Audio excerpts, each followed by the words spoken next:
Zia orphanage ও Zia charitable trust দুর্নীতি মামলায় হাজিরা দিতে বকশীবাজারের বিশেষ আদালতে বেগম জিয়া চলছে শুনানি। দ্বিতীয় দফা বন্যায় কক্সবাজারের 4 উপজেলার হাজার হাজার ঘরবাড়ি ও ফসলের জমির ব্যাপক ক্ষতি। নোয়াখালীতে 13 গ্রাম প্লাবিত, খাবার ও বিশুদ্ধ পানির সংকট। 19 বছরেও শেষ হয়নি ঘূর্ণিঝড় সতর্ক সংকেত আধুনিকায়নের কাজ, কাটছে না বিভ্রান্তি। হঠাৎ বিপদ সংকেতে আতঙ্কিত হয়ে পড়েন বাসিন্দারা। মাগুরায় যুবলীগের সংঘর্ষে মায়ের পেটে নবজাতক গুলিবিদ্ধ হওয়ার ঘটনায় প্রধান আসামি সুমন সেন ঢাকায় গ্রেপ্তার। মাগুরায় গ্রেপ্তার আরও একজন। এবং টানা বৃষ্টিতে মাঠ ভেজা থাকায় ঢাকা টেস্টের 5ম দিনের খেলাও পরিত্যক্ত ঘোষণা। দ্বিতীয় টেস্টও ড্র হল।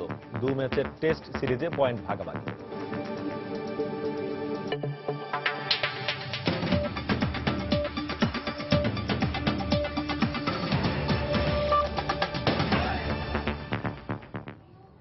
সময় সংবাদের সঙ্গে আছি আমি শেখ জায়েদ।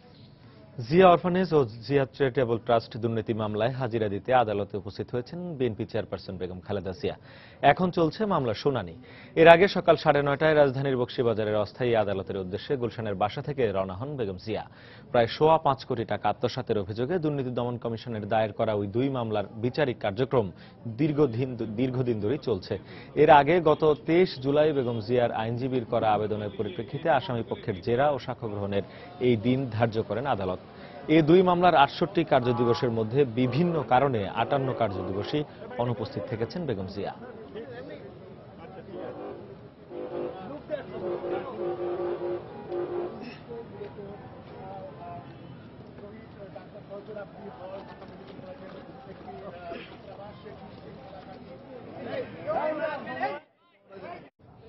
এই মুহূর্তে বকশীবাজারের বিশেষ আদালত প্রাঙ্গণে আছেন আমাদের রিপোর্টার সালাউদ্দিন সুমন। সরাসরি চলে যাচ্ছি তার কাছে। সুমন, জায়েদ, ঠিক সকাল 10:30টায় বকশীবাজারের অস্থায়ী বিশেষ জজ আদালতে শুরু হয়েছে, অর্থাৎ 10:30টার থেকেই এই কার্যক্রম চলছে। জিয়া অরফানেজ ট্রাস্ট ও জিয়া চ্যারিটেবল ট্রাস্ট দুর্নীতি মামলার কার্যক্রম চলছে। আর এখানে রয়েছেন বিএনপি চেয়ারপারসন বেগম খালেদা জিয়া। তিনিও এসেছেন 10:30টার হয়তো 1 থেকে 2 মিনিট আগে। তারপরই তিনি এই আদালতের এজলাসে প্রবেশ করেছেন। আদালতের কার্যক্রমের শুরুতেই বিএনপি চেয়ারপারসন বেগম খালেদা জিয়ার যে আইনজীবী রয়েছেন তারা কিন্তু 2টি আবেদন করেছেন। 2টি আবেদনের মধ্যে একটি হচ্ছে যে এর আগে জিয়া অরফানেজ ট্রাস্ট মামলায় দুদকের কর্মকর্তা হারুনুর রশিদের যে সাক্ষ্য গ্রহণ করা হয়েছে সেই সাক্ষ্য গ্রহণ বাতিল চেয়ে আবেদন করা হয়েছে। তার বিএনপি চেয়ারপারসন বেগম খালেদা জিয়ার আইনজীবীরা যেটি বলেছেন যে বেগম জিয়ার অনুপস্থিতিতে যে সাক্ষ্য গ্রহণ করা হয়েছে তা সেটি যথাযুক্ত হয়নি, সে কারণে সেটি বাতিল চেয়ে তারা উচ্চ আদালতে একটি আবেদন করেছেন। সেটি এখনো পেন্ডিং আছে। সেখানকার কোনো নির্দেশনা না আসা পর্যন্ত এটি মুলতবি করে পরবর্তী সময়ে আবেদন করেছেন। আর একটি বিষয় যে সকাল থেকেই এখানে শুরু হয়েছে সেই অর্থাৎ আদালতের কার্যক্রম যখন থেকে শুরু হয়েছে তখন থেকে এখন পর্যন্ত চলছে জিয়া চ্যারিটেবল ট্রাস্ট দুর্নীতি মামলার যে বাদী সেটিও বাদী হচ্ছেন দুদক কর্মকর্তা হারুনুর রশিদ। তাকে জেরা করা হচ্ছে। জেরা করছেন বিএনপি চেয়ারপারসন বেগম খালেদা জিয়ার আইনজীবী খন্দকার মাহবুব হোসেন। এই চ্যারিটেবল ট্রাস্ট কিভাবে গঠিত হলো, চ্যারিটেবল ট্রাস্টের কয়টি অ্যাকাউন্ট রয়েছে, এই অ্যাকাউন্টগুলো কিভাবে পরিচালিত হয়, কার কার স্বাক্ষরে টাকা উত্তোলন হয়, এসব বিষয় নিয়ে জেরা করছেন খন্দকার মাহবুব হোসেন। পাশাপাশি তিনি বলছেন যে এই অ্যাকাউন্টে কারা টাকা দিতে পারে, কিভাবে টাকা এই চ্যারিটেবল ট্রাস্ট থেকে অন্য খাতে বা দাতব্যভাবে অন্য জায়গায় দেয়া যায় কিভাবে, সেসব বিষয় নিয়ে কথা বলছেন এবং বিচারক আবু আহমদ জমাদার সেগুলো লিপিবদ্ধ করছেন। এর পরপরই তারা যে আবেদনটি করেছেন সময় আবেদন, সেটির উপর শুনানি হবে। শুনানি শেষেই কিন্তু আসলে নির্দেশনা আসবে যে এই আদালত কি ধরনের নির্দেশনা দেন সেটি আসবে, তখন আমরা সেটি জানিয়ে দিতে পারবো। আজকের যে বিএনপি চেয়ারপারসন বেগম খালেদা যে এই আদালতে আসবেন এই 2টি মামলায় হাজিরা দিতে, সে কারণে সকাল থেকেই এই বকশীবাজার এলাকায় নিরাপত্তা ব্যবস্থা জোরদার করা হয়েছে। আইন শৃঙ্খলা রক্ষাকারী বাহিনীর যতগুলো ইউনিট রয়েছে সবগুলো ইউনিটই এখানে মোতায়েন রয়েছে। বিশেষ সতর্কতা অবলম্বন করা হচ্ছে এবং এখানে জনসাধারণের চলাচলের উপরেও কিন্তু নজরদারি করা হচ্ছে। এই ছিল এখানকার সর্বশেষ পরিস্থিতি। দুর্নীতির 2 মামলায় হাজিরা দিতে আদালতে উপস্থিত হয়েছেন বেগম খালেদা জিয়া। বকশীবাজারের বিশেষ আদালত প্রাঙ্গণ থেকে সেই খবরাখবর জানাচ্ছিলেন আমাদের রিপোর্টার সালাউদ্দিন সুমন। দেখছেন সময় সংবাদ। দ্বিতীয় দফা বন্যায় কক্সবাজার জেলার 4 উপজেলায় হাজার হাজার ঘরবাড়ি, ফসলি জমি, চিংড়ি ঘের ও মৎস্য খামার প্লাবিত হয়েছে। পাশাপাশি ব্যাপক ক্ষতি হয়েছে যোগাযোগ ব্যবস্থার। শত শত কিলোমিটার কাঁচা পাকা সড়ক বিধ্বস্ত হয়ে চলাচলের অযোগ্য হয়ে পড়ায় চরম দুর্ভোগে পড়েছেন বানভাসী মানুষ। তবে স্থানীয় সংসদ সদস্য বলছেন, ক্ষতিগ্রস্তদের দ্রুত ক্ষতিপূরণ ও রাস্তাঘাট মেরামতে সরকার বরাদ্দ দেবে। সুজাউদ্দিন রবিলের তথ্য, মোহাম্মদ ফরাজের ছবি নিয়ে ডেস্ক রিপোর্ট। দ্বিতীয় দফা বন্যায় কক্সবাজার জেলার সদর, রামু, চকরিয়া ও পেকুয়া উপজেলার ব্যাপক ক্ষয়ক্ষতি হয়েছে। তার মধ্যে সবচেয়ে বেশি ক্ষতিগ্রস্ত হয়েছে রামু উপজেলা। 11টি ইউনিয়নের শতাধিক গ্রামের লক্ষাধিক মানুষ ঘরবাড়ি, গবাদি পশু, কৃষি ফসল ও মৎস্য খামার হারিয়ে এখন সর্বশান্ত। রোববার থেকে বৃষ্টিপাত না হওয়ায় আস্তে আস্তে কমছে পানি, সাথে সাথে ভেসে উঠছে বিধ্বস্ত ঘরবাড়ি, কৃষি ও যোগাযোগ অবকাঠামোর ক্ষতচিহ্ন। প্রায় 60-70টা ঘর ভেঙে গেছে, পানিতে নিয়ে গেছে। এমনকি 10-20টা ঘর এমনি তুকাইয়ে পাইতেছি না। ক্ষতি আবার ফুসিয়ে উঠার সময় আবারও আমাদের বন্যায় কবলিত হয়েছে। আমরা 1 সপ্তাহ ধরে বিদ্যুৎ নেই, খুব চলাচলের অবস্থা খুব খারাপ হয়ে গেছে। খাইতে লইতে খুব কষ্ট, ফগর থাকেও নাই। চিংড়ি প্রজেক্ট, পোল্ট্রি খামার এবং স্থানীয় পুকুরের সমস্ত মাছ চলে গেছে। ব্যাংকের লোকরা এসে অনেক ডিস্টার্ব করে, মানে ওরা কিস্তি নেওয়ার জন্য এখন দিতে পারতেছি না। এই অবস্থায় দ্রুত সময়ের মধ্যে ক্ষতিগ্রস্তদের পুনর্বাসন ও বেড়িবাঁধ এবং রাস্তাঘাট মেরামত করার দাবি জানালেন এই স্থানীয় জনপ্রতিনিধি। এই মুহূর্তে যদি এদের প্রতিকারগুলো না করা হয় তাহলে মানুষ আরো কষ্টে দিনাতিপাত করতে হবে। অবশ্য স্থানীয় সংসদ সদস্য জানালেন, ক্ষতিগ্রস্তদের দ্রুত ক্ষতিপূরণ ও রাস্তাঘাট মেরামতে বরাদ্দ দেবে সরকার। যাদের ঘরবাড়ি ভেঙে গেছে তাদেরকে উপযুক্ত ক্ষতিপূরণ দেওয়া হবে এবং আমরাও ব্যক্তিগত তরফ থেকে ঘরবাড়ি নির্মাণ এবং মানুষের এখনো শুকনো খাবার এবং রান্না করা খাবার আমরা সরবরাহ করে যাচ্ছি। প্রশাসনের পক্ষ থেকে বন্যায় ক্ষতির পরিমাণ নিরূপণ ও ক্ষতিগ্রস্তদের তালিকা তৈরির কাজ শেষ না হওয়ায় চরম দুশ্চিন্তায় রয়েছেন রামু উপজেলার 102টি গ্রামের লক্ষাধিক বন্যা কবলিত মানুষ।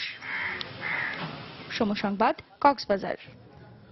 ঘূর্ণিঝড় কোমেনের প্রভাবে অতিবর্ষণ ও পূর্ণিমার জোয়ারের পানিতে বেড়িবাঁধ ভেঙে প্লাবিত হয়েছে নোয়াখালীর কোম্পানীগঞ্জ ও দ্বীপ উপজেলা হাতিয়ার 13টি গ্রাম। এতে পানিবন্দী হয়ে পড়েছে কয়েকশো পরিবার। সরকারি ত্রাণ সহায়তা না থাকায় দুর্গত এলাকায় দেখা দিয়েছে খাবার ও বিশুদ্ধ পানির সংকট। অবশ্য দুর্গতদের সহায়তার পাশাপাশি উঁচু বেড়িবাঁধ নির্মাণ করে সমস্যার সমাধানের আশ্বাস দিয়েছে পানি উন্নয়ন বোর্ড।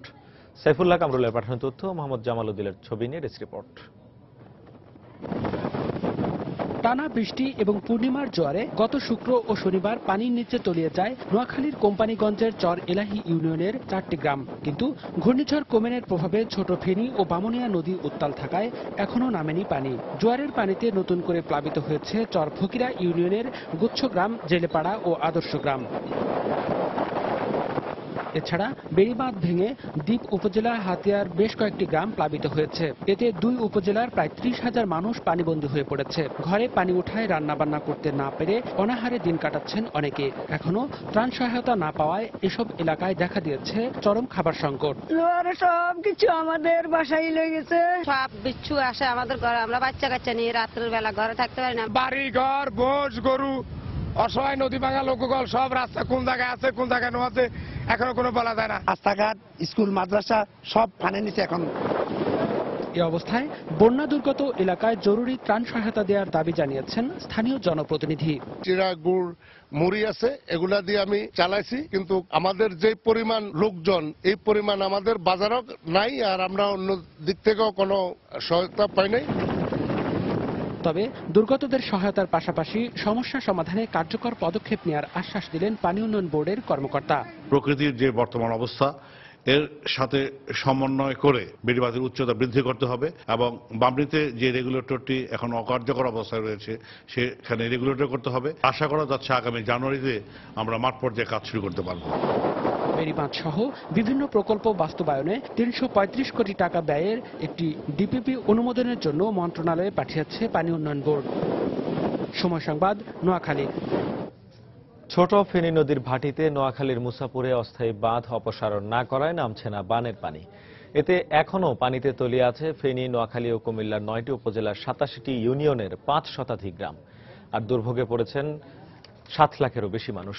এদিকে ঠিকাদারি প্রতিষ্ঠান বাঁধের অস্তিত্বের কথা স্বীকার করলেও পানি উন্নয়ন বোর্ডের দাবি নদীর অস্থায়ী বাঁধ অপসারণ করা হয়েছে। জুলহাস তালুকদারের ক্যামেরায় বখতিয়ার মুন্নার রিপোর্ট। সাগরের লবণাক্ত পানি রোধ ও মিঠা পানি সংরক্ষণের জন্য ছোট ফেনী নদীর ভাটিতে সমুদ্র উপকূলের নোয়াখালীর কোম্পানিগঞ্জ উপজেলার মুসাপুর এলাকায় গত 29 মার্চ নদীর মূল বাঁধ দেয়া শেষে চালু করা হয় 23 ভেন্টের এই রেগুলেটরটি। 1 কিলোমিটার দৈর্ঘ্যের এই মূল বাঁধটি দেওয়ার আগে বাঁধের নিরাপত্তার জন্য নদীর উজানে কাজিরহাট, সাহেবের ঘাট ও জনতা বাজারের কাছে 3টি অস্থায়ী বাঁধ দেওয়া হয়। রেগুলেটরটি চালুর পর অস্থায়ী বাঁধগুলো অপসারণের কথা থাকলেও তা করা হয়নি। তবে বর্ষা মৌসুমের আগে বাঁধগুলোর মাঝে কিছু পরিমাণ কেটে দেওয়া হয়। এই শুরু পথ দিয়ে নামতে পারছে না উজানের ছোট ফেনী নদী ও কুমিল্লার নতুন এবং পুরাতন ডাকাতিয়া নদীর পানি। আর বাঁধের সংকুচিত পথের কারণে পলিভরাট হয়ে পড়েছে রেগুলেটরের উজানের চ্যানেলটিও। সঠিকভাবে নিষ্কাশন হতে না পারায় উজানের পানির চাপে ভেঙে যাচ্ছে মুসাপুর ও চরইঞ্জিমান গ্রাম। এই বাঁধটা তো করছিল ওই বাঁধটাকে সফল করার জন্য, যখন এটা কাজটা আমাদের শেষ, বাঁধটা সফল হয়ে গেছে, এখন এই বাঁধটা রেখার তো আমাদের অনেক সমস্যা হয়েছে। গত 8-10 দিন বৃষ্টির কারণে পানিটা ক্লিয়ার ভাবে নামতে পারতেছে না। পানি নষ্ট কারণে আমার বাড়িঘর সব ভাঙে যেতেছে। এখন ঠিকাদারি প্রতিষ্ঠানের দাবি স্থানীয় গ্রামবাসীর প্রতিবন্ধকতা ও সময়ের অভাবে অস্থায়ী বাঁধগুলো অপসারণ করা যায়নি। বাঁধটা পুরোপুরি অপসারণ করতে চাচ্ছিলাম, কিন্তু স্থানীয় বাধার কারণে আমরা পুরোপুরি অপসারণ করতে পারিনি। দুপাশের লোকেরই একই কথা যে বাঁধ এই পাশে কাটলে পরে আর এক পাশ ভাঙবে। খোদ ঠিকাদারি প্রতিষ্ঠান বাঁধের অস্তিত্বের কথা স্বীকার করলেও পানি উন্নয়ন বোর্ডের কর্মকর্তার দাবি অপসারণ করা হয়েছে অস্থায়ী বাঁধগুলো। ক্লোজারগুলি অপসারণ করা হয়েছে, পানিগুলি সুষ্ঠুভাবে চলে আসতেছে। এখানে যদি কোনো বাধা থাকে তাহলে হয়তো কাজিরহাটের আপে থাকতে পারে, কিন্তু কাজিরহাটের এখানে এসে কোনো বাধাগ্রস্ত হচ্ছে না পানি। মুসাপুর রেগুলেটরের উজানের অস্থায়ী বাঁধ 3টি অপসারণ না হওয়ার নেপথ্যে কর্তৃপক্ষের অবহেলা, অনিয়ম নাকি দুর্নীতি, বিষয়টি খতিয়ে দেখা দরকার বলে মনে করেন ক্ষতিগ্রস্তরা। বখতিয়ার মুন্না, সময় সংবাদ, নোয়াখালী। উদ্যোগ নেওয়ার 19 বছরেও আধুনিকায়ন হয়নি ঘূর্ণিঝড় সতর্ক সংকেত ব্যবস্থা। এতে দেশে ঘূর্ণিঝড়ের সতর্ক সংকেত নিয়ে বিভ্রান্তি কাটছে না। চট্টগ্রাম, নোয়াখালী উপকূলের উপর দিয়ে অতিক্রম করে যাওয়া ঘূর্ণিঝড় কোমেন তেমন কোনো ক্ষতি করতে না পারলেও সতর্ক সংকেত ব্যবস্থায় আতঙ্কিত করে তোলে সেখানকার বাসিন্দাদের। সেই সঙ্গে ঘূর্ণিঝড় কোমেনের রহস্যময় আচরণ তো ছিলই। বিস্তারিত জানাচ্ছেন কমল দে। বৃহত্তর চট্টগ্রামে গত শনিবার থেকে টানা বর্ষণ দেখে জানা যায় বঙ্গোপসাগরে নিম্নচাপ সৃষ্টি হয়েছে। নিম্নচাপের জন্য আবহাওয়া অফিস প্রথম থেকেই 3 নম্বর সতর্কতা সংকেত জারি করে। বুধবার সন্ধ্যায় সতর্কতা সংকেত 4 করা হয়, কিন্তু কয়েক ঘন্টা না যেতেই নিম্নচাপটি ঘূর্ণিঝড়ে রূপ নেওয়ার কথা জানিয়ে চট্টগ্রাম এবং কক্সবাজারের 7 নম্বর বিপদ সংকেত জারি করে আবহাওয়া অফিস। আকস্মিকভাবে বিপদ সংকেত জারি করায় উপকূলীয় এলাকার বাসিন্দাদের মধ্যে ব্যাপক আতঙ্ক ছড়িয়ে পড়ে। এমনকি বিগত 2013 সালের 15 মে ঘূর্ণিঝড় মহাসেনের ক্ষেত্রেও একই ধরনের পরিস্থিতি সৃষ্টি হয়েছিল। আমাদের যে সিগন্যাল সিস্টেম, এটাকে আসলে আরো ভালোভাবে ইমপ্রুভ করা দরকার, আরো মডার্নাইজ করা দরকার। বিশেষ করে যারা উপকূলীয় এলাকায় বসবাস করে, রাতের মধ্যে তারা আসলে আশ্রয়স্থলে যেতে পারছে না। এই বিষয়টা আমার মনে হয় আমাদের যারা নীতি নির্ধারক আছেন তাদের আসলে এই বিষয়টা ভালোভাবে চিন্তা করা উচিত। ঘূর্ণিঝড়ের সতর্কতা সংকেত জারি করা হয় মূলত বন্দরকে কেন্দ্র করেই, তাই আবহাওয়া অফিসের সতর্ক সংকেতের উপর নির্ভর করে সব ধরনের প্রস্তুতি। এবার সারাদিন চুপ থাকার পর রাত 11টায় বিপদ সংকেত জারি করায় কিছুটা ভোগান্তিতে পড়তে হয় বন্দর কর্মকর্তাদের। 4 নম্বর ছিল, আমরা কন্ট্রোল রুম খুলেছি, কিন্তু যখন আমরা দেখলাম যে এরকম অবস্থা তৈরি হয়েছে, রাত 1টায় আমাদের অফিসে এবং 3টা পর্যন্ত আমরা সমস্ত কার্যক্রম গ্রহণ করেছি, নির্দেশ দিয়েছি যে কি কি ব্যবস্থা নেওয়া হবে। এতে আমাদের অসুবিধা হলেও আমরা কিন্তু সেটা মোকাবিলা করেছি। সতর্ক সংকেত জারি নিয়ে আবহাওয়া অফিস যেমন সাধারণ মানুষকে বিভ্রান্ত করেছে, তেমনি ঘূর্ণিঝড় কোমেনের রহস্যজনক আচরণে বিভ্রান্তির মধ্যে পড়েন আবহাওয়া অফিসের কর্মকর্তারাও। সাধারণত মৌসুমী সিজনে উত্তর বঙ্গোপসাগরে ঘূর্ণিঝড় হয় না, এবারটা কিন্তু ব্যতিক্রম। ঘূর্ণিঝড়টা উত্তর বঙ্গোপসাগরে সৃষ্টি হওয়াতেই মানুষকে সরানোর ব্যবস্থা যেতে হবে, চার দিয়া দ্রুতই সাথে চলে যেতে হয়েছে। আবহাওয়া অফিসের কর্মকর্তারা জানিয়েছেন, স্বাধীনতার পর থেকে এখন পর্যন্ত একই ধরনের ঘূর্ণিঝড় সতর্ক সংকেত ব্যবস্থা জারি রয়েছে। 1996 সাল থেকে শুরু হয়েছিল সতর্ক সংকেত আধুনিকায়নের কাজ। 2000 সালের পর তা চূড়ান্ত হলো। নানা ত্রুটির কথা উল্লেখ করে শেষ পর্যন্ত তা বাস্তবায়ন হয়নি। কমল দে, সময় সংবাদ, চট্টগ্রাম। সময় সংবাদে আরো থাকছে, বর্ষা মৌসুমে লিজ দেয়ায় প্রভাবশালীদের দখলে চলে যাচ্ছে হাওর, জীবিকা হারাচ্ছেন এলাকার মৎস্যজীবীরা। এবং গ্রাহকের আর্থিক সক্ষমতা বেড়ে যাওয়ায় কমছে কনজিউমার লোন, পার্সোনাল লোনের দিকে ঝুঁকছে ব্যাংকগুলো। সুদের হার বেশি, অভিযোগ গ্রাহকদের।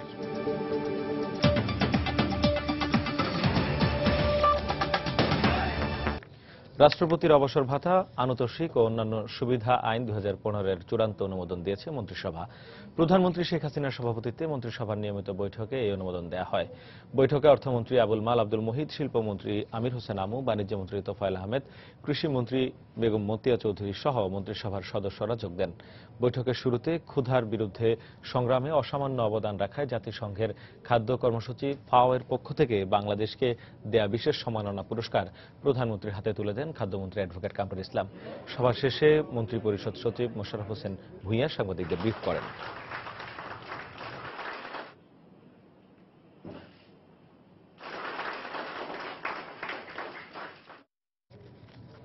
মাগুরায় যুবলীগের দুপক্ষের গোলাগুলিতে মাতৃগর্ভে শিশু গুলিবিদ্ধের ঘটনায় রাজধানীর কল্যাণপুর থেকে সেন সুমন হোসেন নামে একজনকে গ্রেপ্তার করেছে র্যাব। এই ঘটনায় মাগুরার ওয়াবদা বাজার এলাকা থেকে নজরুল ইসলাম নামে আরও একজনকে গ্রেপ্তার করা হয়েছে। পুলিশ জানায়, আধিপত্য বিস্তারকে কেন্দ্র করে গত 23 জুলাই বিকেলে যুবলীগের একাংশের নেতা কামরুল ভূঁইয়া এবং অপর অংশের নেতা আলী আজিবর পক্ষের মধ্যে সংঘর্ষ বাধে। সে সময় গোলাগুলি ও বোমা হামলার ঘটনা ঘটে। এতে অন্তঃসত্ত্বা নাজমা খাতুন, মিরাজ শেখ ও মমিন ভূঁইয়া নামে 3 ব্যক্তি গুলিবিদ্ধ হন।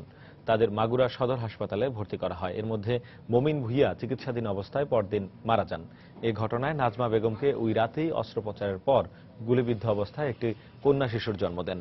পরে শিশুটিকে উন্নত চিকিৎসার জন্য ঢাকা মেডিকেল কলেজ হাসপাতালে পাঠানো হয়।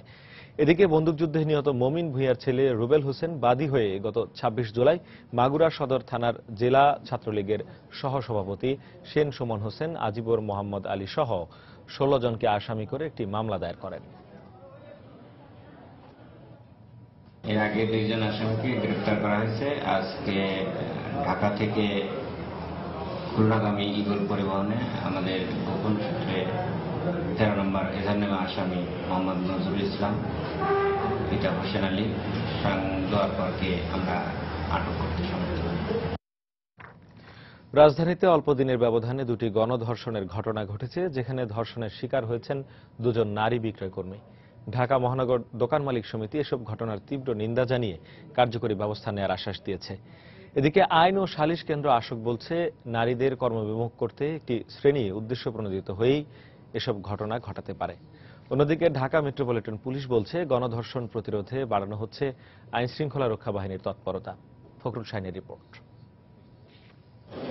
গত বৃহস্পতিবার রাত 8:30টার দিকে রাজধানীর উত্তরায় কর্মস্থল থেকে বাসায় ফেরার পথে এক নারী কর্মজীবী গণধর্ষণের শিকার হন। এর কিছুদিন আগে 22 মে রাজধানীর বাড়িধারা এলাকার একটি দোকান থেকে বাসায় ফেরার পথে চলন্ত মাইক্রোবাসে তুলে নিয়ে এক তরুণীকে গণধর্ষণ করে দুর্বৃত্তরা। আশোকের তথ্য মতে গত 5 বছরে সারা দেশে গণধর্ষণের ঘটনা ঘটেছে 1135টি, যার মধ্যে রাজধানীতে একাধিক গণধর্ষণের ঘটনা ঘটলেও কর্মস্থল থেকে বাসায় ফিরতে চলতি পথে গণধর্ষণের ঘটনা এই বছরেই প্রথম। পাবলিক থেকেও কিছু বলতে পারতেছে না, কারণ এখানে নিশ্চয়ই এমন কিছু লোকরা আছে তাদের ভয় বলতে পারতেছে না। কেন আমার কথা হচ্ছে না, তারা যেন কোনো ভয় না পায়। সরকার পক্ষ থেকে অবশ্যই কিছু করা হয়, যেন আমাদের নিরাপত্তার জন্য আমাদের যেন কোনো কিছুতে পিছিয়ে না আসতে হয়। কিভাবে যাই, আমরা ভালোভাবে বাসায় পৌঁছাইছি কিনা আমাদেরকে টেক কেয়ার অবশ্যই করতে হবে, তা না হলে তো আমরা কাজ করতে পারবো না। আইন ও সালিশ কেন্দ্র বলছে, এই ধরনের ঘটনা নারীদের নিরাপত্তাহীনতার সৃষ্টি করবে, যা নারীদের কর্মজীবী হওয়ার ক্ষেত্রে বড় বাধা। অর্থনৈতিকভাবে যখন দেখা যাচ্ছে যে নারীরা সচ্ছল হতে চেষ্টা করছে, নিজেরা এম্পাওয়ার্ড হচ্ছে এবং অর্থনৈতিক কাজে তাদের অংশগ্রহণ বেড়েছে, সেই সময় ধর্ষণকে একটা হাতিয়ার হিসেবে বেছে নেওয়া হচ্ছে যে নারীদের চলাচলকে ব্যাহত করার জন্য। ঢাকা মহানগর দোকান মালিক সমিতি বলছে, কর্মজীবী নারীদের নিরাপত্তা জোরদার করতে দোকান মালিকদের জন্য একটি আচরণবিধি তৈরি করা হচ্ছে। আমাদের কিছু দিক নির্দেশনা তৈরি হচ্ছে যে এই ধরনের ঘটনা যেন না হয়, তার জন্য প্রতিটা জনের সাথে আমরা সমন্বয় রেখে কাজ করে যাব আগামীতে। এদিকে ডিএমপি বলছে, এই ধরনের ঘটনার যেন পুনরাবৃত্তি না ঘটে সেজন্য মহানগরের সকল থানার ভারপ্রাপ্ত কর্মকর্তাদের আরো সজাগ থাকতে বলা হয়েছে। সংশ্লিষ্ট থানাগুলোকে ইতিমধ্যে ইনস্ট্রাকশন দেওয়া হয়েছে, কোন কোন ক্ষেত্রগুলোতে এই ধরনের ঘটনা ঘটবার প্রবণতা বেশি লক্ষ্য করা যায় সেই বিষয়গুলোকে চিহ্নিত করে সেখানে প্রয়োজনীয় নিরাপত্তা বাড়ানোর বিষয়ে আমাদের ইনস্ট্রাকশন ইতিমধ্যেই দেয়া আছে। নারী অধিকার কর্মীরা মনে করেন, গণধর্ষণ দমনে ধর্ষকদের বিরুদ্ধে কঠোর ব্যবস্থা গ্রহণের বিকল্প নেই। ফখরুল শাহিন, সময় সংবাদ, ঢাকা। লক্ষ্মীপুরে আধিপত্য বিস্তারকে কেন্দ্র করে দুদল সন্ত্রাসীর বন্দুকযুদ্ধে পুলিশের তালিকাভুক্ত সন্ত্রাসী মিলন হোসেন ওরফে মিল্লা ডাকাত নিহত হয়েছে।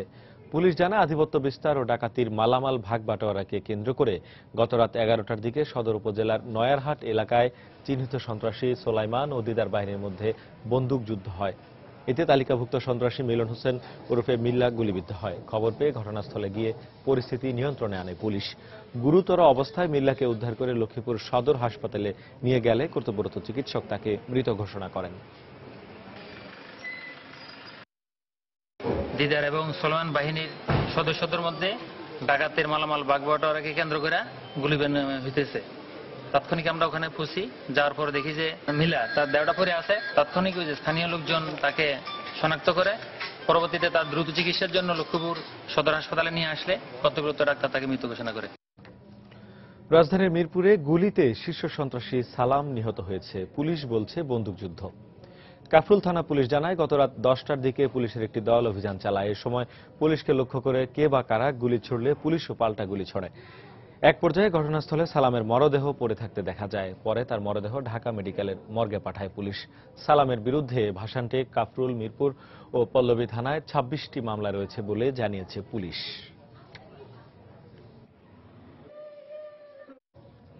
মোটরসাইকেল ছিনতাই করে পালানোর সময় রাজধানীতে 4 ছিনতাইকারীকে আটক করেছে পুলিশ। পুলিশ জানায়, গতরাত 1টার দিকে রাজধানীর গুলশান, বনানী ও শেরেবাংলানগর থানা এলাকায় অভিযান চালানো হয়। এ সময় 2টি মোটরসাইকেল উদ্ধার করে পুলিশ। এসব মোটরসাইকেল ছিনতাই করে একটি পিকআপ ভ্যানে করে নিয়ে যাচ্ছিল ছিনতাইকারীরা। বনানী এলাকায় 3 থানার পুলিশে তাদের আটক করে।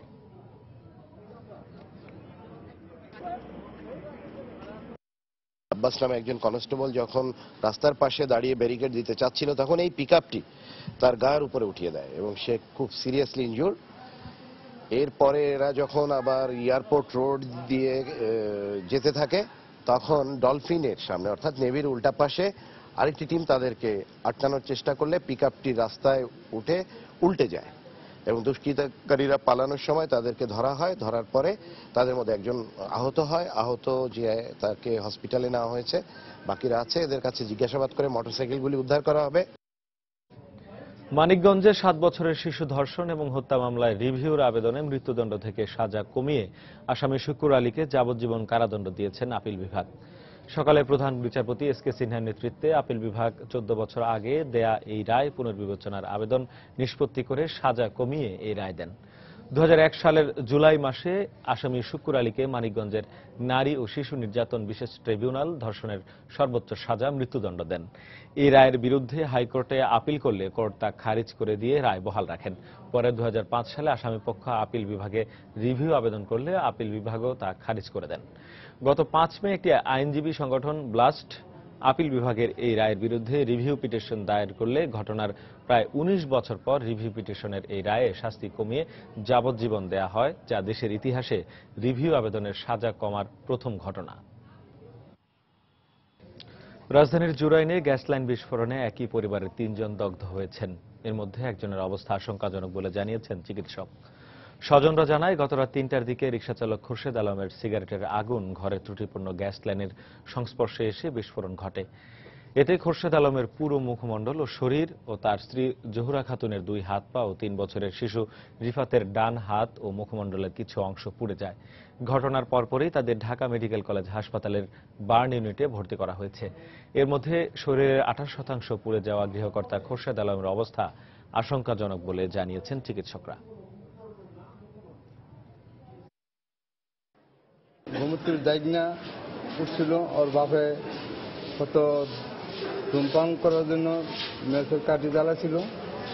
ওয়ালে গ্যাসের লাইন আছে না, গ্যাসের লাইন সে ছিল মানে লিক ঠিক আছিল, তাই গ্যাস আমার ঘরে বাস্ট হয়ে গেছে। হয়ে তার মা, তার বাপ, তারা 3 জন একসাথে এই অবস্থায়। প্রাকৃতিকভাবে উন্মুক্ত জলাশয়ে মাছ উৎপাদনে সারা বিশ্বে বাংলাদেশের অবস্থান চতুর্থ। দেশের বিস্তীর্ণ অঞ্চল জুড়ে হাওর বাউর জলাশয়ে আছে নানা প্রজাতির দেশি মাছের সম্ভার। কিন্তু এই বিশাল মৎস্য ভাণ্ডার, যাদের আয়ের একমাত্র উৎস অভিযোগ আছে সেই হাওরবাসী দরিদ্র মৎস্যজীবীরাই এখানকার মাছ ধরতে পারেন না। বেশ কয়েক বছর ধরে বর্ষা মৌসুমে হাওর লিজ দেয়ায় এসব মাছের দখল চলে যায় প্রভাবশালীদের হাতে। হবিগঞ্জের হাওর অঞ্চল ঘুরে এসে মৎস্যজীবী হাওরবাসীর জীবনযাত্রার টানাপোড়েন তুলে ধরেছেন জাফর সাদিক। ক্যামেরায় ছিলেন খলিল রহমান। অপার প্রাকৃতিক সৌন্দর্যের মাঝে থেকেও নিরন্তর জীবন সংগ্রামে ছুটে চলেন হাওরবাসী। মাছ ধরা আর কৃষিকাজ হাওরবাসীর জীবিকার প্রধান মাধ্যম হলেও বেশ কয়েক বছর ধরেই মাছ ধরার সুযোগ কমে আসায় বিকল্প জীবিকার খোঁজে হন্যে হয়ে ঘুরছেন তারা। আমরা জাল বাইয়া খাইতাম যাই, যারা বিল লিজ নেয় এরা মানা করে জাল বাল লইয়া যাক, খামলা খাজলা দেই আর খাই। যদি লিস্টে বাদ দেওয়া হইতো আর জাল বাইতাম আমরা শান্তি মতো চলতাম। অভিযোগ আছে বিভিন্ন সময় সরকারি বেসরকারি উদ্যোগে হাওরে মাছের পোনা ছাড়া হলেও এর সুফল পান না হাওরবাসী। কিন্তু এ নিয়ে অনেকটাই নির্বিকার স্থানীয় প্রশাসন। সরকার যে বিভিন্ন সময় মাছ ছাড়ে, এই মাছ যদি আমরা মারতে পারতাম তাইলে তো আমরা জীবিকা নির্ভর, তো এই মাছ আমরা মারতে দেয় না। প্রভাবশালী মানুষজন উন্মুক্ত জলাশয় যেখানে স্রোতস্বিনী আছে সেখানেও বদ্ধ জলাশয় দেখিয়ে লিজ নিয়ে থাকেন, যেটা অবৈধ। লিজ না দিয়ে যদি গরিব জনসাধারণের জন্য উন্মুক্ত রাখা হতো তাহলে সরাসরি আইনগতভাবেই দরিদ্র জনসাধারণ এই মাছগুলোতে অ্যাক্সেস করতে পারত। সাধারণত লিজ দেওয়া হয় মৎস্য সমিতির অনুকূলে। প্রান্তিক জেলে যারা আছে তারা যদি ওই সমিতির বাইরে থাকে তাহলে কিন্তু তারা ওই লিজের প্রক্রিয়ার বাইরে কিন্তু চলে গেল। তাদের কল্যাণে যদি তাদের নেতৃত্ব কাজ না করে তাহলে এটাকে কতটুকু আমরা তাদেরকে ঠিক ওইভাবে করতে পারবো। তবে আশার কথা, হাওরবাসীর জীবনমান উন্নয়নে সরকারের পাশাপাশি সমন্বিত উন্নয়ন কর্মসূচি নিয়ে এগিয়ে এসেছে একটি বেসরকারি সংস্থা। প্রকৃতির অফুরন্ত ভান্ডার এই হাওর সমন্বিত উন্নয়ন কর্মসূচির মাধ্যমে ব্রাক সেই সম্ভাবনাকে কাজে লাগানোর জন্য, একটা মানুষের পূর্ণাঙ্গ জীবনযাত্রার জন্য যে যে ধরনের কর্মসূচি গ্রহণ করা দরকার সেগুলো প্রত্যেকটাকে অ্যাড্রেস করে এই সমন্বিত উন্নয়ন কর্মসূচি বাস্তবায়ন চলছে হাওর অঞ্চলে।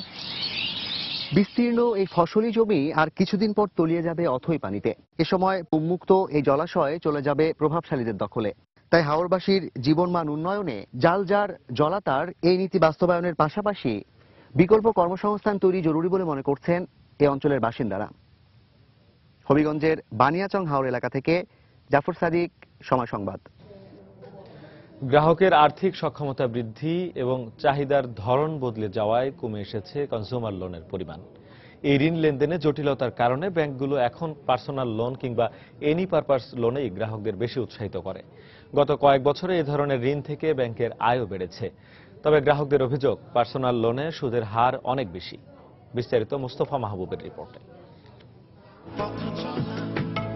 রঙিন টেলিভিশন, ফ্রিজ কিংবা গাড়ি কেনা অথবা সন্তানের উচ্চ শিক্ষার্থে অর্থ সংস্থানে একসময় সীমিত আয়ের মানুষ দ্বারস্থ হতেন ব্যাংকের। গ্রাহকের উপার্জন ক্ষমতা আর ঋণ পরিশোধের সক্ষমতা বিবেচনা করে নানা ধরনের কনজিউমার লোন দেওয়ার প্রচলন ছিল সরকারি বেসরকারি বাণিজ্যিক ব্যাংকগুলোর। কিন্তু সময়ের পরিক্রমায় মানুষের আয় বাড়ায় এবং চাহিদার ভিন্নতার কারণে এখন এ ধরনের ঋণের প্রয়োজনীয়তা কমে আসছে বলে মনে করে কেন্দ্রীয় ব্যাংক। ব্যাংকগুলো কনজিউমার লোন আকারে এখন না বলে তারা বলছে পার্সোনাল লোন। পণ্যের বিনিময়ে নেওয়াটা দেখাতে গিয়ে তাকে ফলস ডকুমেন্ট তৈরি করতে হয়, যেটা আসলে লেনদেনের জন্য সুবিধা না, ব্যাংকার কাস্টমার সম্পর্কের জন্য ঠিক না। তো ব্যাংকার যদি তাকে বিশ্বাস করে এবং ঋণ দেয় তো এনি পারপাস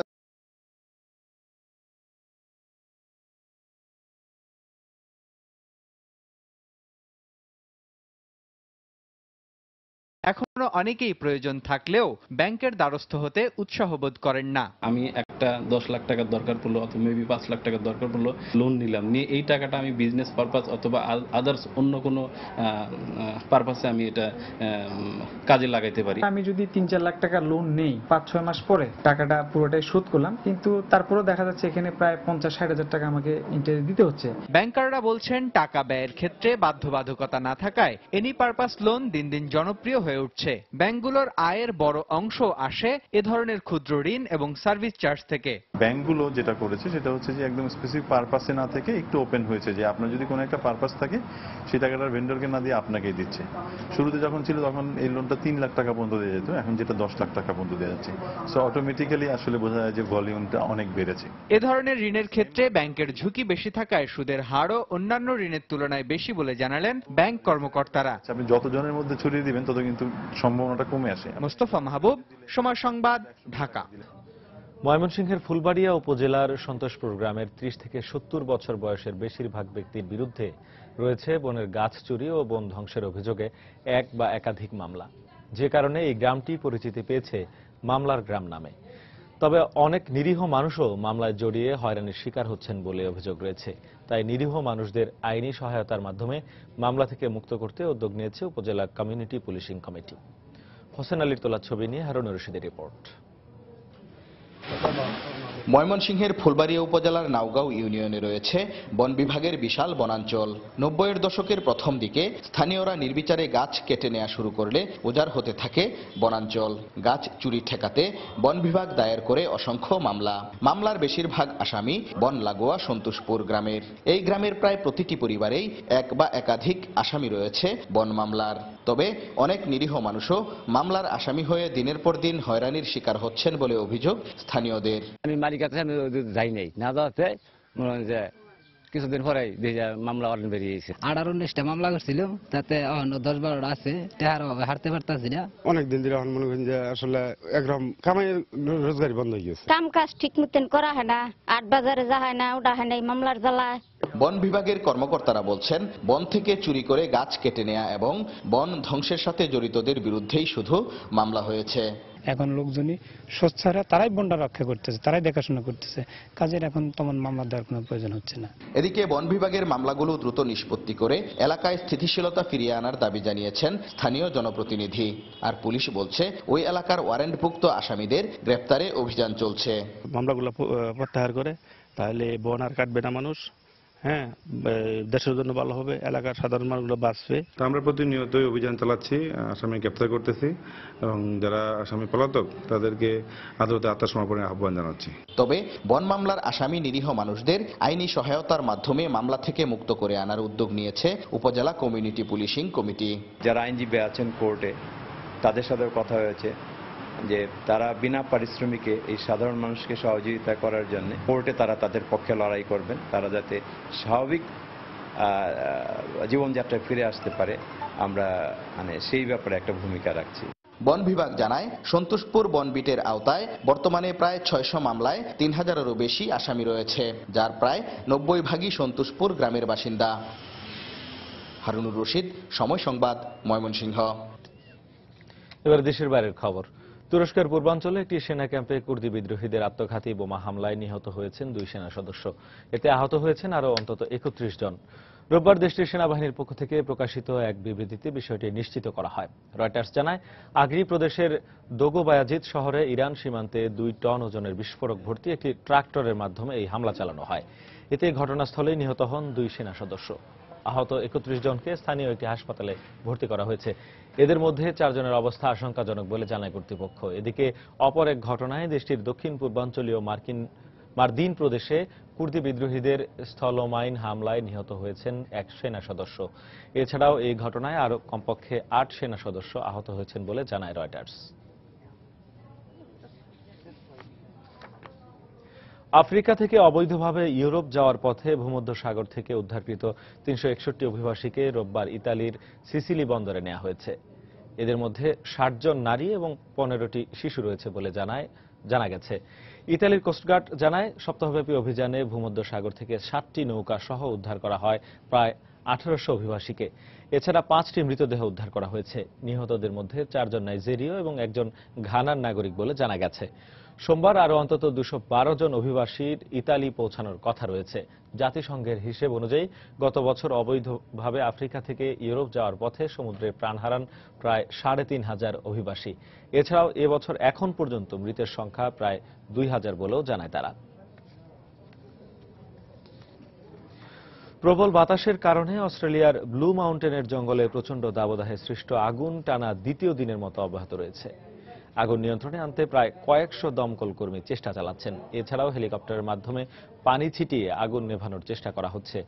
আগুনে এখন পর্যন্ত আশেপাশের কোনো ঘরবাড়ি ক্ষতিগ্রস্ত না হলেও ওই সব এলাকায় সতর্কতা জারি করেছে কর্তৃপক্ষ। এদিকে ইসরায়েলের জেরুজালেমে ইভেন সাপির এলাকায় প্রচণ্ড দাবদাহের কারণে জঙ্গলে ভয়াবহ অগ্নিকাণ্ডের ঘটনা ঘটেছে। এই ঘটনায় এরই মধ্যে আশেপাশের মানুষকে নিরাপদ স্থানে সরিয়ে নিয়েছে কর্তৃপক্ষ। এছাড়াও হুমকির মুখে রয়েছে ওই এলাকার কয়েকশো ঘরবাড়ি। গত কয়েকদিনে ইসরায়েলের তাপমাত্রা 45 ডিগ্রি ছাড়িয়ে গেছে। খেলার খবর। বাংলাদেশ দক্ষিণ আফ্রিকা টেস্ট সিরিজ প্রসঙ্গ। বৃষ্টির কাছেই শেষ পর্যন্ত পরাজিত হলো ঢাকা টেস্টও। আউটফিল্ড ভেজা থাকার কারণে মাঠ খেলার অনুপযোগী হওয়ায় ঢাকা টেস্টের শেষ দিনও পরিত্যক্ত ঘোষণা করেছেন ম্যাচ রেফারি ক্রিস ব্রড। ফলে দ্বিতীয় টেস্টও ড্র নিয়েই সন্তুষ্ট থাকতে হলো টাইগার ও প্রোটিয়াদের। ব্যাট হাতে 65 রান করায় ম্যান অব দ্য ম্যাচ হয়েছেন টাইগার অধিনায়ক মুশফিকুর রহিম। আর 2 ম্যাচে 6 উইকেট নিয়ে সিরিজ সেরা হয়েছেন দক্ষিণ আফ্রিকার পেসার ডেল স্টেইন। এর আগে টানা বৃষ্টির কারণে সিরিজের শেষ টেস্টের দ্বিতীয়, তৃতীয় ও চতুর্থ দিনের খেলাও মাঠে গড়ায়নি।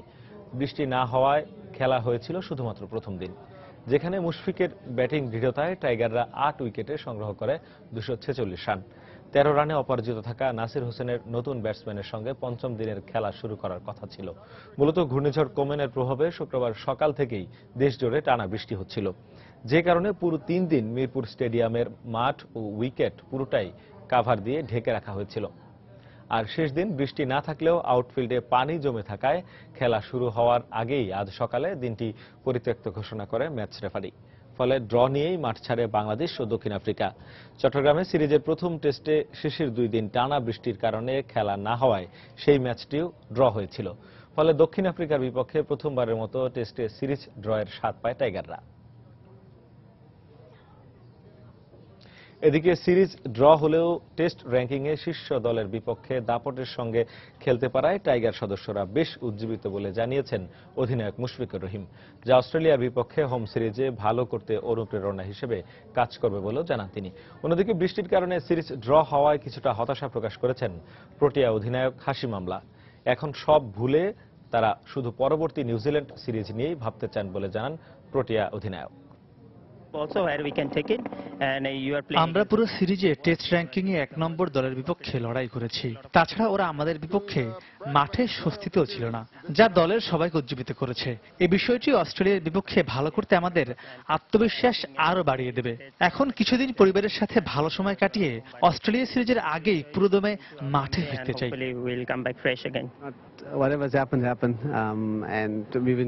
5 দিনের ম্যাচে 4 দিনই বৃষ্টির কারণে খেলা না হওয়া অপ্রত্যাশিত, কিন্তু কিছুই করার নেই। প্রাকৃতিক দুর্যোগে তো আর কারো হাত নেই। তবে আমরা বাংলাদেশে পুরো সফরটি উপভোগ করেছি। আমাদের হয়ে স্টেইন খুব ভালো বল করেছে। ওর 400 উইকেটের মাইলফলক আমাদের দেশের জন্য বড় একটি অর্জন। গ্রাউন্ডসম্যানদের ধন্যবাদ, ওরা মাঠ খেলার উপযোগী করতে অনেক চেষ্টা করেছে। যাই হোক, এখন আমরা নিউজিল্যান্ড সিরিজ নিয়ে ভাবতে চাই। ইন্টারন্যাশনাল চ্যাম্পিয়ন্স কাপের খবর। প্রাক মৌসুমে ইন্টারন্যাশনাল চ্যাম্পিয়ন্স কাপের স্বাদ পাওয়া হলো না মেসি নেইমার বিহীন বার্সেলোনার। ইতালি পর্বে স্তাদিও আর্তেমিও ফ্রান্সিতে স্বাগতিক ফিওরেন্তিনার কাছে তারা হেরে গেছে 2-1 গোলে। ফিওরেন্তিনার হয়ে জোড়া গোল করেছেন মিডফিল্ডার ফেদেরিকো বেনার্দেসচি, আর বার্সার হয়ে একটি গোল শোধ করেছেন উরুগুয়েন তারকা লুইস সুয়ারেজ। ম্যাচের শুরু থেকেই স্বাগতিক ফিওরেন্তিনা মুহুর্মুহু আক্রমণে কাঁপিয়ে দিচ্ছিল স্প্যানিশ জায়ান্টদের রক্ষণ দুর্গ। ম্যাচের বয়স তখন মাত্র 4 মিনিট। বোর্জা ভালোরার বাড়িয়ে দেয়া বলকেই কাজে লাগিয়ে লিলিসদের এগিয়ে দেন ফেদেরিকা বেনার্দেসচি। এর 8 মিনিট পর সৌসার শিষ্যদের পক্ষে আবারও গোলদাতা সেই বেনার্দেসচি।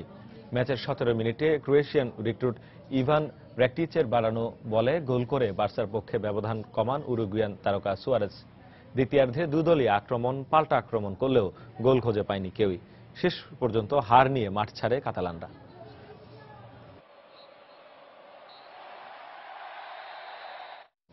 এ পর্যায়ে শীর্ষ সংবাদ জানিয়ে দিচ্ছে আরেকবার।